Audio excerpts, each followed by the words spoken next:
Nosotros no podemos seguir condenando a nuestra juventud a la desigualdad. Nosotros no podemos seguir condenando a nuestra juventud a la pobreza. En el debate nadie le habló a la juventud, nadie, del riesgo de salud mental a los que ellos están expuestos. Nadie le habló del riesgo del crimen organizado a los que también están expuestos, que es la única Real Academia de Alto Rendimiento que existe en este país. Nadie le habló a los jóvenes de las habilidades blandas. Nadie le habló al país de cada 28 segundos en este país una niña queda embarazada. Aquí nadie le habló al país de la necesidad de la modernización de las leyes a favor de los jóvenes. Entonces, no seamos surreales. Aquí nadie habló de la educación universitaria. Qué triste. Nadie habló de la educación universitaria. Cuando aquí la gran mayoría de los jóvenes de clase media baja están haciendo un alto sacrificio. De aquí puedo ver a la bellísima Saray Pineda, periodista, analista política y radiodifusora, empresaria. ¿Cómo estás, Saray Pineda? Qué gusto verte. Buen día. Buenos días, Guillermo. Buenos días a Diego. Buenos días, Panamá. Gracias por la oportunidad. Oye, sí, ¿viste el debate? Por supuesto que vimos el debate.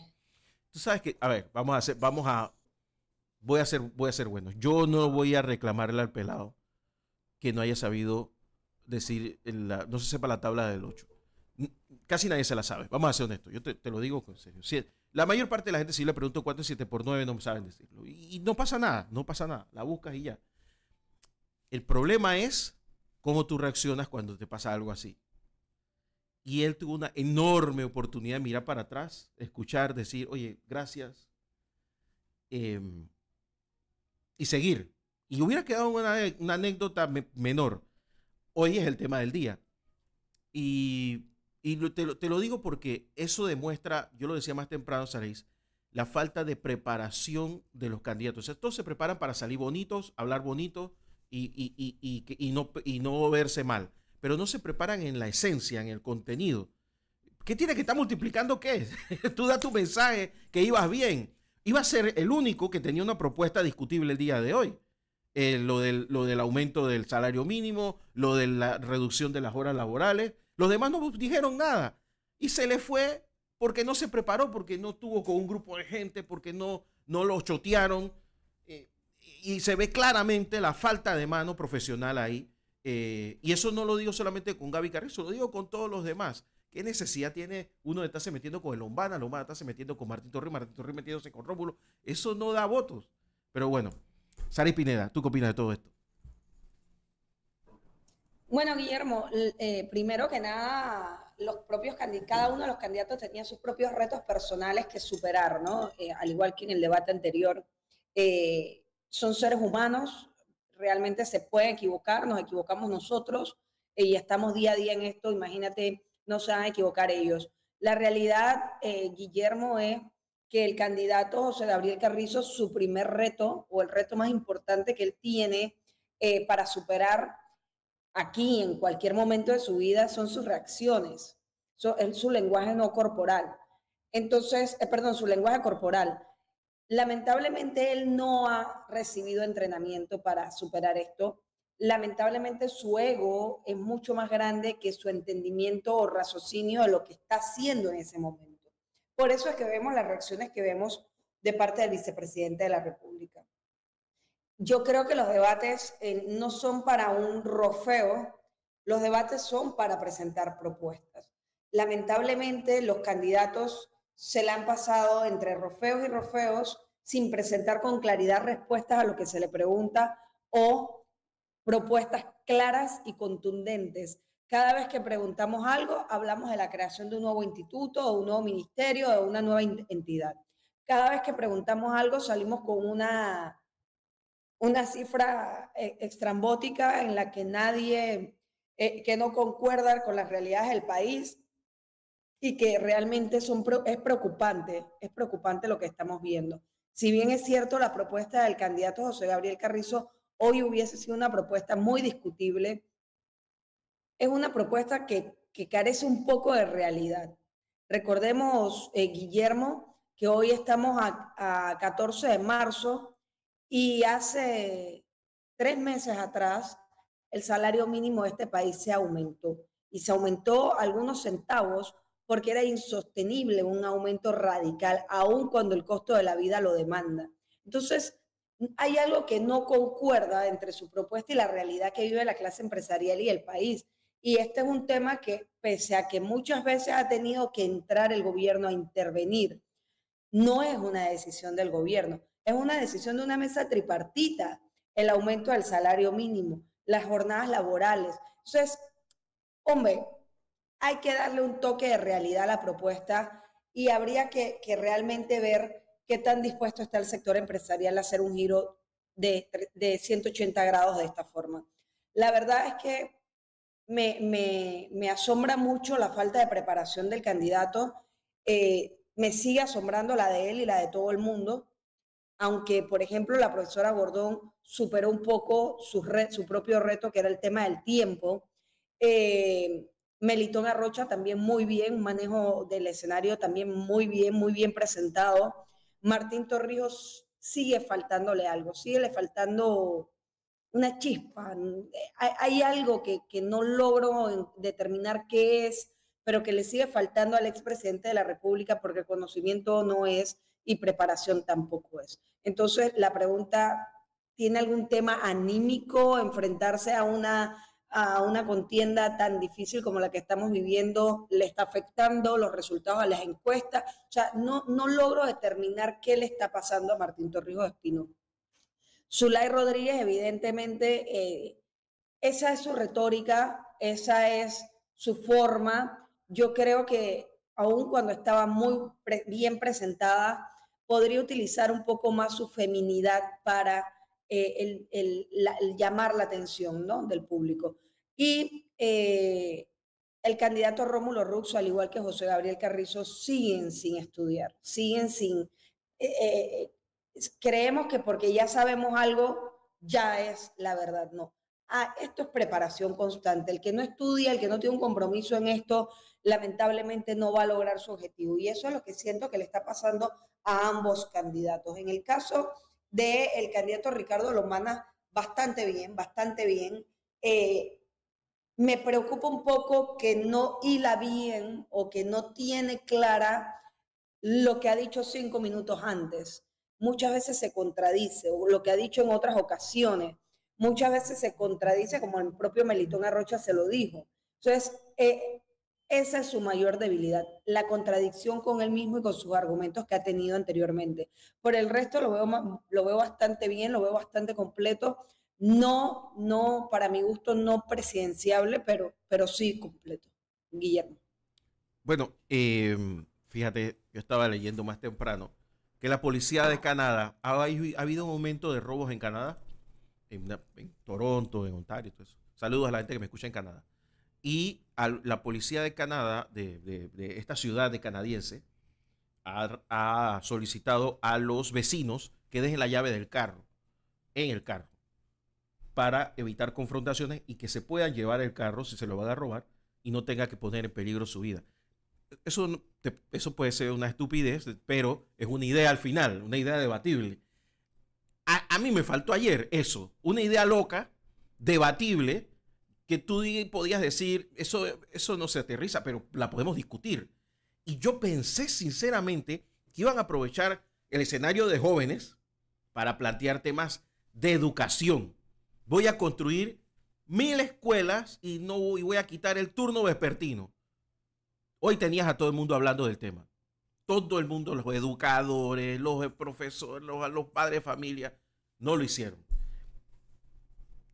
¿Pero por qué? Yo lo que me da la impresión es que los partidos políticos, al no tener discusión interna, Sares, que tú lo sabes muy bien, entonces los pobres candidatos quedan en manos de su propio entorno, que tampoco es lo mejor, ¿ah? Yo he visto cosas.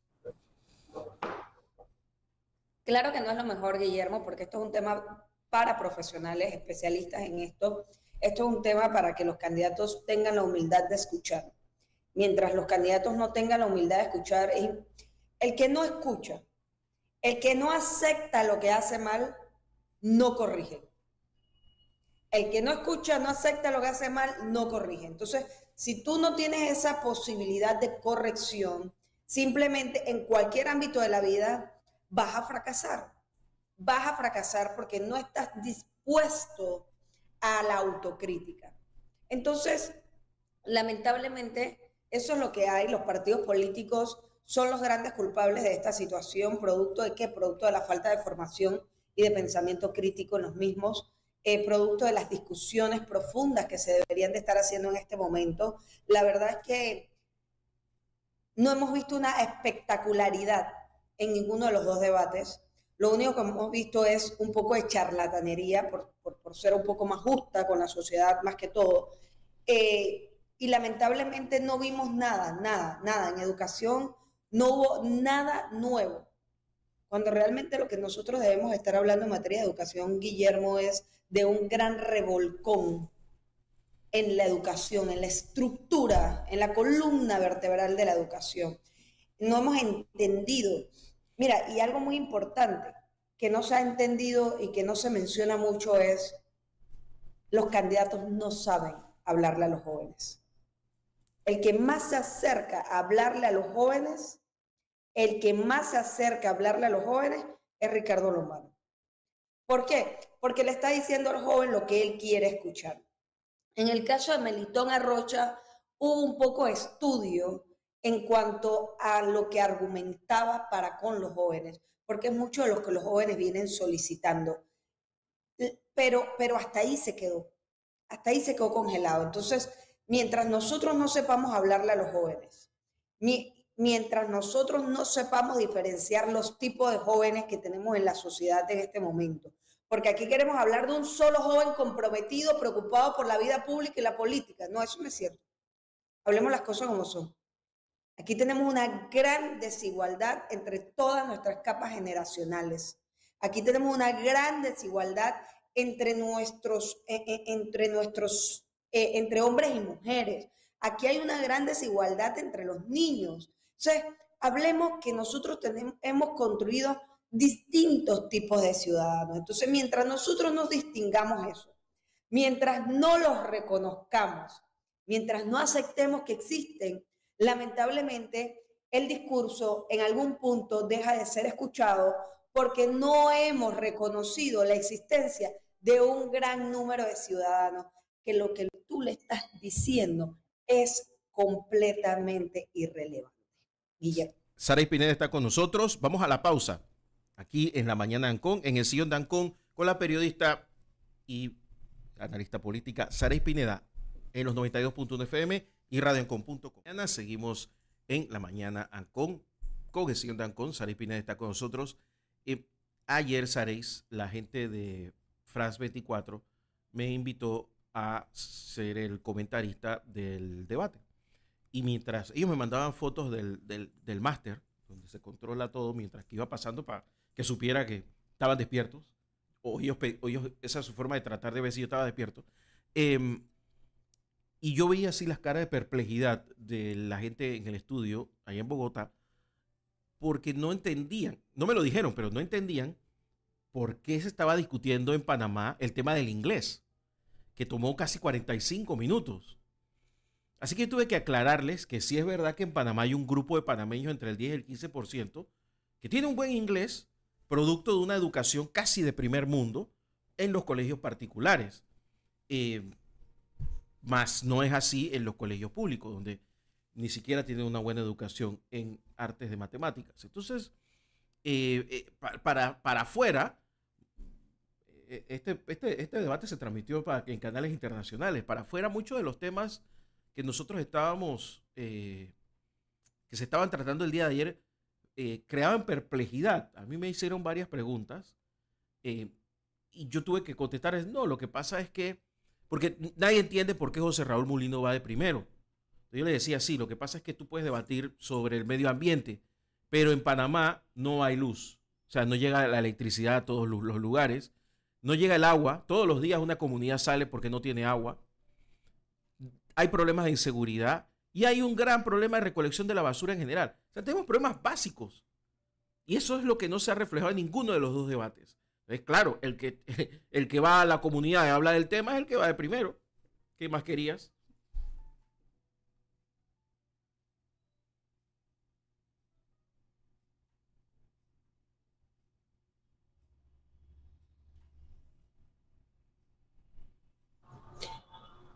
Bueno, Guillermo, mira, es parte de lo surreal que se han convertido un poco los debates, ¿no?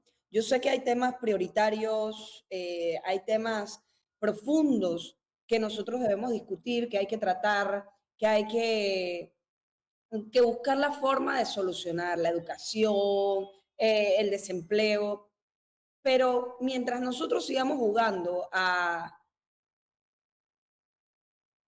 pasar por encima en lugar de meter la mano directamente y preguntar de forma directa lo que nosotros necesitamos saber, Guillermo, nosotros vamos a seguir teniendo presentaciones como las que tenemos. Nosotros, como muy bien lo has dicho, tenemos que hablar. Aquí no se ha hablado de deuda pública, aquí queremos generalizar, vamos a hablar del café en el debate. Aquí nadie va a hablar del problema del café real. Aquí la gente va y te habla y te da un paseo y te hacen una pregunta de si usted se va a montar en un helicóptero para conocer la finca o si usted sabe tostar café. No, señores, hablemos las cosas como son. Aquí nadie ha hablado de la deuda pública.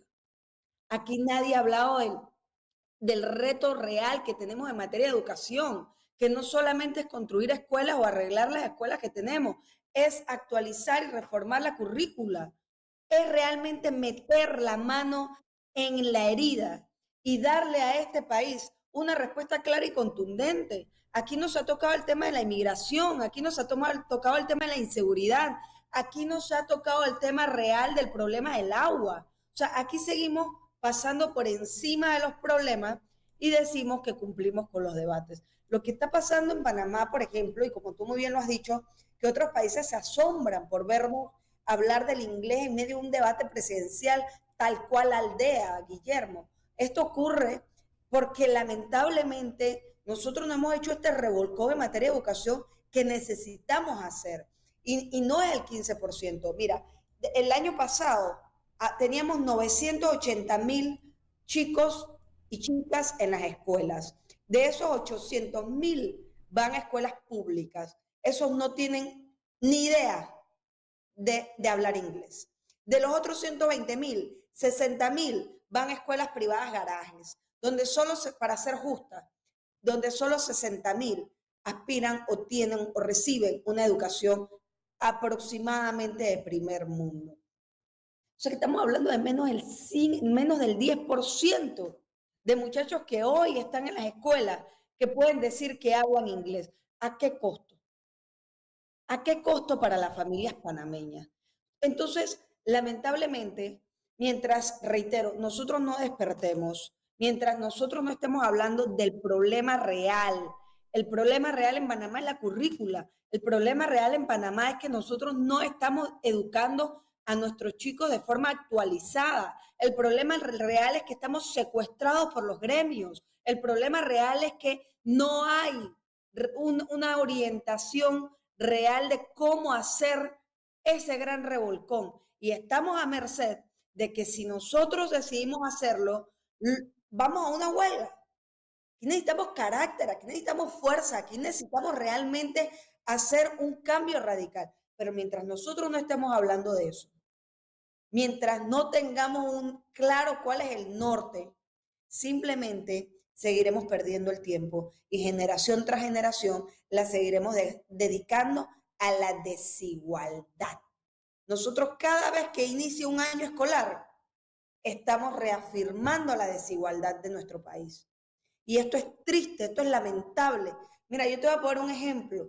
En la escuela de mi hijo, este año incluso, se ha iniciado a implementar un plan en español para poner dos niveles, los que van avanzados como ciudadanos de primera lengua, español, y los que no. ¿Para qué? Para los que no logren alcanzar a los que sí van adelante. Asimismo lo hacen con el inglés.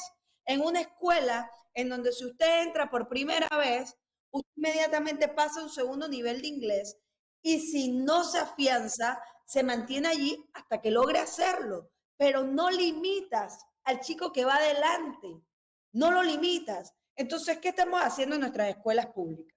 Mira, no recuerdo cuál fue el candidato, porque la verdad es que la propuesta es tan vergonzosa, pero tan vergonzosa, y rompe el corazón, Guillermo, que ni siquiera recuerdo quién lo dijo, que iban a crear un instituto para que nuestros chicos Fue Rómulo allí Rux. vayan Fue Rómulo para Rux. saber qué quieren estudiar en la universidad. Fue Rómulo ¿Tú Rux. sabes cómo lo hacen las escuelas privadas hoy? En las escuelas privadas que estudian sus hijas, en las escuelas privadas en las que estudia mi hijo, en sexto grado, inicia un acompañamiento para determinar cuáles son tus aspiraciones profesionales y poder guiarte hacia el bachillerato que tú deseas. En tercer año, este año, cuando fue a la introducción, ¿qué le dijeron? Este es su nuevo manager, estas son las listas de universidades, tercer año, Guillermo, estas son las listas de universidades que ustedes pueden aspirar y así es como lo vamos a hacer. Aquí eso no, tú no necesitas crear un instituto, tú no necesitas más burocracia, además ese instituto no tiene capacidad de llegar a nivel nacional.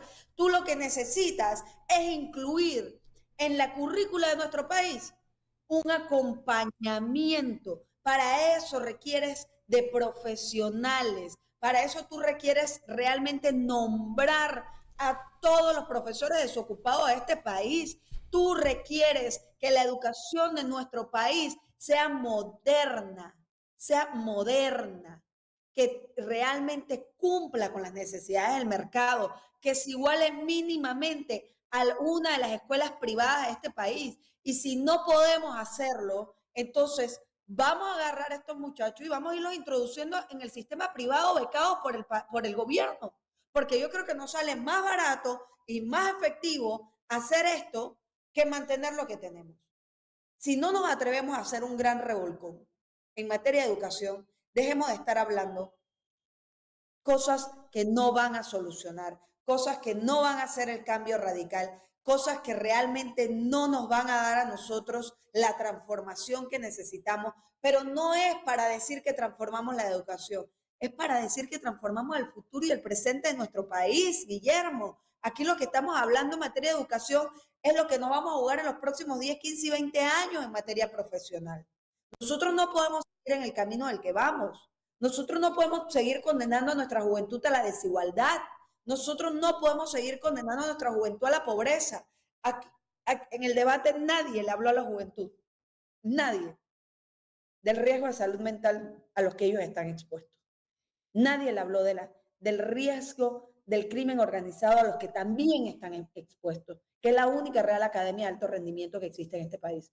Nadie le habló al país, a los jóvenes de las necesidades de habilidades blandas. Nadie le habló al país de que cada 28 segundos en este país una niña queda embarazada. Aquí nadie le habló al país de la necesidad de la modernización de las leyes a favor de los jóvenes. Entonces, no seamos surreales. Aquí nadie habló de la educación universitaria. Qué triste. Nadie habló de la educación universitaria. Cuando aquí la gran mayoría de los jóvenes de clase media baja están haciendo un alto sacrificio entre trabajar y estudiar, los que consiguen trabajo, para pagar la educación privada de las universidades. Aquí nadie le habló al país de la ampliación de los cupos en la Universidad de Panamá que tanto se requieren y se necesitan, Guillermo. Entonces nosotros, aquí hubo un candidato que dijo que las mujeres no podíamos ir a trabajar porque teníamos hijos. Eso es falso. Las mujeres, el gran número de ciudadanos que estudia hoy en la vida universitaria son mujeres. Lo que se requiere aquí son oportunidades, oportunidades reales de trabajo, porque cuando tú tienes un buen trabajo, con salario de calidad, tú resuelves el día a día. Aquí nosotros no necesitamos que nos digan cómo nos van a cuidar a nuestros hijos. Aquí lo que nosotros necesitamos es que nos digan cómo vamos a conseguir trabajo de calidad. ¿Por qué? Porque vamos a traer inversión extranjera, porque vamos a reactivar la inversión local, porque ¿cómo se hace eso? Dándole a este país políticas públicas, transparencia.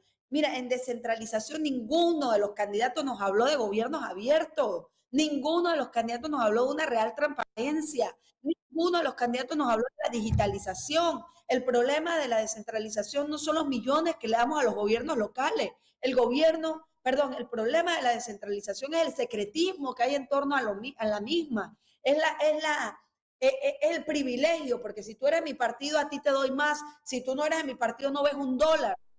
Así es como se está manejando. Aquí la mitad del país no entiende ni siquiera qué es la descentralización. Entonces, mientras nosotros no vayamos a los problemas reales, o a los puntos que van a lograr esa transformación, nosotros vamos a tener un tercer debate exactamente igual, en donde los panameños vamos a escuchar que nos hablan de propuestas surreales que no nos van a transformar la realidad de nuestro país, ni que atienden los temas prioritarios que sí hay que atender. Además de esto, Guillermo, aquí nos hablan de planes de gobierno, y yo sí tengo plan de gobierno y tú no has publicado plan de gobierno. Realmente esos planes de gobierno, yo le he dado una ojeada a unos cuantos, esos planes de gobierno realmente nos dicen cómo lo van a hacer. La respuesta es que no. Realmente nos dicen con qué dinero lo van a hacer. La respuesta es que no. Realmente nos dicen con qué equipo de trabajo lo van a hacer. La respuesta es que no. Entonces déjennos hablarnos más de planes de gobierno y empiecen a hablar de compromisos. ¿Cuáles son los compromisos reales que nosotros tenemos que abordar? ¿Cómo vamos a pagar la deuda pública? ¿Cómo vamos a atender el desempleo? ¿Cómo vamos a atender la crisis de la caja de seguro social? ¿Cómo vamos a atender el problema de la mina, del cierre de la mina? ¿Cómo lo vamos a atender? ¿Cómo vamos a atender el problema del agua? Son 5 temas. No voy a poner ni siquiera la educación, ni la salud pública, ni la inseguridad, ni la inmigración, ni voy a seguir. 5 temas prioritarios que no le va a alcanzar al próximo presidente el tiempo para solucionar. 5 temas prioritarios que nos van a tener la calle encendida cada 6 meses. Es insostenible. Aquí nadie nos habla, solamente Melitón Arrocha en el debate pasado habló de un diálogo político. Aquí nosotros, la verdad, Guillermo, es que podemos cerrar la asamblea, podemos partir el gobierno y minimizarlo a su más mínima parte. ¿Realmente va a solucionar los problemas del panameño? Guillermo. Saréis, la verdad es que es un tema que vamos a tener que seguir tratando de aquí a las elecciones y ojalá después también con el que gane. Ya faltan menos de 45 días para las elecciones. Y eso me lleva, y antes que se me acabe el tiempo, quería hablarte un poco de las evaluaciones estadísticas, o sea, las encuestas que han estado saliendo y que ya tú y yo más o menos como que conocíamos por dónde iban esos tiros, pero había gente que estaba como en negación, ¿no? Fuerte negación. Y ya se lo habíamos advertido a varios de hace semanas. Ahí está Diego que no puede mentir. Está pasando esto, está pasando esto. Eh, Finalmente ha salido y bueno, te diste cuenta que ayer pues todo el mundo refrendó eso porque José Raúl Mulino resultó ser peor que el Guasón y que los peores villanos de Ciudad Gótica, todos juntos, todo el mundo le cayó, se fueron a pedir inconstitucionalidad, una verdadera estupidez. Yo entiendo que la Corte Suprema quiera hacer el show de aceptar o de recibirlo para, tú sabes, participar del espectáculo, pero eso no tiene ningún recorrido. Tú y yo sabemos que los temas internos de los partidos políticos los dirime el Tribunal Electoral y el Tribunal Electoral avaló la nómina. Y no hay nada que hacer, no hay caso, no hay recorrido ahí. Pero te das cuenta que todos apelaron a este tipo es el malo, este tipo es el malo, este tipo es el malo. Ayer sí vi que todos como que se pusieron de acuerdo para no hablar de él. Eh, que fue bueno como estrategia política, pero para José Raúl Mulino es mucho mejor, porque José Raúl Mulino no necesita buscar el voto de nadie, necesita conservar ese caudal que le deja a Ricardo Martinelli. Y la mejor forma de conservar el caudal es esperar a que vengan las elecciones y que la gente salga a votar. Así que yo creo que si la estrategia de los demás es no proponer nada y la estrategia de José Raúl Mulino es conservar lo que tiene, que va a cambiar aquí en los próximos días. No va a cambiar nada. Yo era de la opinión, lo dije desde la semana pasada en una entrevista que me hicieron en televisión, yo era de la opinión que José Raúl Mulino no tenía que ir al debate. Era un desgaste innecesario, es una opinión política, no es que yo crea que él no tenga que hablarle al país, pero como estrategia política yo consideraba que él no debía ir al debate. Esto yo lo manifesté desde la semana pasada y realmente él lo que decidió fue hacer una reunión con jóvenes en Chiriquí al mismo tiempo y responderle él directamente a los jóvenes lo que los jóvenes le preguntaron. Entonces, no va a cambiar nada. Yo no creo que tampoco asista al tercer debate. Yo, la verdad es que estaba analizando mucho las encuestas Me preocupa mucho, más que los porcentajes que se nos han presentado, que como muy bien has dicho, ya los habíamos hablado, no en números exactos, pero sí teníamos una idea. Y más me preocupa los indecisos. Los indecisos, porque no quisiera que ese voto indeciso se transforme en abstención a participar del proceso, porque eso sí sería un mensaje altamente negativo para Yo lo nuestra veo igual. democracia, Yo lo veo para igual. nuestra democracia y para la fortaleza de nuestro proceso electoral y la Podríamos credibilidad tener del mismo. un 35, cuidado que 40% de abstención. Sería lamentable. Y yo la verdad es que la Corte Suprema de Justicia tiene sus propios protocolos, tiene que admitir o no admitir según algunos puntos específicos, algunas demandas. Yo le diría a la Corte Suprema de Justicia que no se preste para este juego, que no se preste para este juego. Nuestro proceso electoral tiene que ser un proceso electoral. Ya basta de tener un proceso judicial como el que hemos tenido hasta este momento. Necesitamos tener un proceso electoral claro, transparente, según las reglas del juego, según la estructura electoral que ya se ha debatido, que ya se ha legalizado, que si ya los magistrados del Tribunal Electoral han admitido la candidatura. Mira, y es algo importante. Tenemos que entender que si bien es cierto, la membresía de un partido en primarias es quien elige un candidato, el vicepresidente es elegido por el directorio de ese partido y por la junta directiva de ese partido. Es reafirmado por ellos. Entonces, la estructura de un partido político, la base es su membresía, pero los líderes legales o la estructura legal hacia arriba es la junta directiva, perdón, es los directorios, perdón, los delegados, los directorios y luego la junta directiva. Entonces, sí hay que son elegidos por la membresía. Entonces, sí hay una estructura en los partidos políticos que le permiten a otros organismos, otros escalafones tener esa legalidad. La verdad es que a mí me preocupa la judicialización de este proceso en todos los escenarios, no solo con Ricardo Martinelli, Zulay Rodríguez, ahora José Raúl Mulino, con cualquiera de los candidatos, porque Panamá no merece esto, Guillermo. Panamá merece un proceso electoral tal cual, que se gane en las urnas, que se gane convenciendo a la gente, que se gane presentando propuestas y que se dediquen a trabajar, porque Panamá no tiene 5 años más para perder y Panamá no tiene 5 años para enseñarle a ningún presidente a ser presidente. Y como muy bien ayer se dijo, en algún momento nosotros necesitamos saber quién manda en este país y necesitamos tener un presidente con claridad de que él es el que va a mandar, con la claridad de que va a hacer el trabajo y con la claridad de que se va a comprometer con los temas que nos aquejan a los panameños. Y sabes, te digo una cosa, bueno, tú sabes, yo milité 20 años en un partido político, tuve más de casi 15 en el comité ejecutivo, fui subsecretario general nacional del partido y sé lo que es un proceso electoral. O sea, a mí me tocó vivir el proceso de cambiar un candidato cuando se bajó Ricardo Arias Calderón por enfermedad.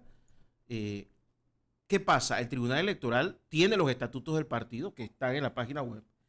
Y el Tribunal Electoral, cuando tú le envías tu nómina, ¿qué es lo que hace? Busca los requisitos que tú le estás mandando y los compara con el reglamento interno, los estatutos del partido, y lo refrenda y lo pone a discusión en el periodo de impugnación. Una vez pasa el periodo de impugnación, eso deja claro que todo el proceso cumplió con la legalidad. Y eso pasa para presidente, para alcalde, para representante. Porque imagínate que cada representante de corregimiento en Panamá, cada candidato, diga que no, que el suplente del representante lo eligieron porque el candidato, porque era la hermana del candidato. Y vamos a impugnarlo en la Corte Suprema de Justicia. ¿Te imaginas semejante aberración? Entonces, claro, para evitar una cosa así, el Tribunal Electoral dirime rápidamente eso. A mí me ha tocado entregarle listas en el último minuto a Osma Valdés. Yo sé dónde está el centro de respaldo del Tribunal Electoral. O sea, conozco bien el proceso. Cuando yo veo que hacen esta tontería, lo único que están haciendo es el ridículo. Pero no es cualquier ridículo, ¿eh? Lo están haciendo con la intención de vender, yo no sé si tú opinas diferente a mí, de vender, oye, este candidato está inestable, ve pensando en otro porque sabes que yo me he dado cuenta. Y lo he conversado con la gente del Partido Panameñista, aunque ellos no me dicen nada, pero lo están pensando también, que puede estar pasando que se está dando un trasvase de gente de Cambio Democrático a RM, cuando ellos pensaban que iba a ser lo contrario, y eso está fortaleciendo dentro de la nómina al partido panameñista, que podría terminar sacando más votos que Cambio Democrático. Es que la gente no se acuerda que Rómulo Rux sacó la mitad de los votos en la primaria. 50.000. Entonces, cerca de 50.000. Entonces, ¿de qué estamos hablando? Lo que pasa aquí es que si tu candidato no huele a ganador, la gente se te va a ir, porque es más fácil hacer ese trasvase. Lo lógico era que Rómulo fuera el que oliera a ganador y la gente se le iba a venir de Ricardo Martínez hacia acá, pero eso no está pasando. Así es, Guillermo. Bueno, Cambio Democrático, recordemos que es el único partido que no cumplió con el proceso electoral completo, no respetó el calendario electoral. Todavía hay cosas pendientes en la reestructuración de ese partido que debieron darse como se dieron en los demás partidos políticos, y la exclusión o la expulsión de Yanivel Ábrego también genera un hueco importante en ese partido, se quiera o no, porque Rómulo Rux nunca tendió los puentes necesarios. En política usted necesita tender puentes, y si usted quiere gobernar, aprenda a tender puentes desde su partido político, porque para gobernar en paz se van a tener que tender puentes con las distintas corrientes políticas del país. Entonces, dicho esto, lamentablemente yo siento que Cambio Democrático tiene una gran debilidad interna en este momento, más no la tiene el panameñismo. Yo me atrevería a decir hoy que el panameñismo es uno de los partidos políticos en este momento más estructurado, más coordinado y más saludable, internamente hablando. Tendríamos que ver, Guillermo, sabemos que José Isabel Blandón le tocó aceptar por falta de plata y por falta de proyección importante de una campaña que sabía que él no iba a poder fondear. Y aceptó la vicepresidencia de Rómulo Rux. Él no aceptó la vicepresidencia por más nada. Entendiendo esto, yo sí creo que el partido panameñista va a sacar votos interesantes, va a sacar su gente a trabajar. Los estoy viendo haciendo un trabajo territorial y me atrevería incluso a decir que es el partido que le está dando vida a esa campaña.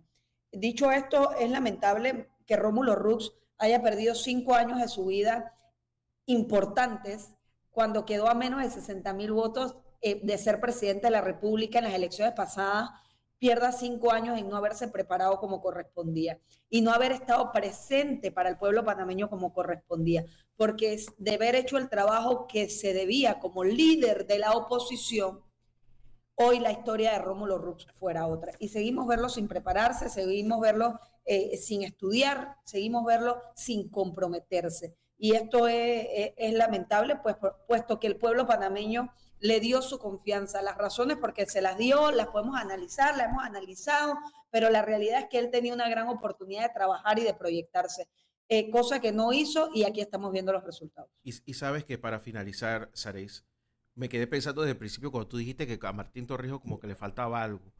Y yo creo, sinceramente, que tiene oportunidad, pero tiene que pintarse del líder del rescate del PRD. Si tú sumas el porcentaje de Gaby, de Zulay y de él, te lo ponen a pelear. Él tiene que extraerle esa gente y ese PRD que es el voto PRD es un voto duro y es un voto de orgullo. Y esa gente está buscando quién le va a dar el triunfo. El problema es que si no le vas a dar el triunfo, me quedo donde estoy. ¿Me entiendes? Lo que pasa, Guillermo, mira, voy a ser un poco cruel con lo que voy a decir. José Gabriel Carrizo no solamente se sabe que va de último en las encuestas y que la única encuesta que lidera es la que no votarían por él, sino no solamente eso, sino que también se viste de perdedor. O sea, cuando él habla, su forma de actuar, su forma, lo que dice, y se ha convertido en el presidente de los memes en nuestro país. Entonces, cuando ya tú sabes, o ya el mundo sabe que tú eres un caldo de cultivo del ridículo, lamentablemente nunca vas a tener esa proyección ganadora, nunca vas a tener esa proyección presidenciable. Gaby Carrizo ayer tenía la obligación de robarse el show en positivo, es el candidato más joven, 40, 41 años, lo perdió esa oportunidad. y lo único que hizo fue robarse el show en ridículo. Entonces, porque no sabe sobreponerse, no sabe sobreponerse de inmediato, como lo dijimos al inicio del programa. Y atacar a Martín Torrijos una y otra vez, lo único que muestra es debilidad. ¿Por qué muestra debilidad?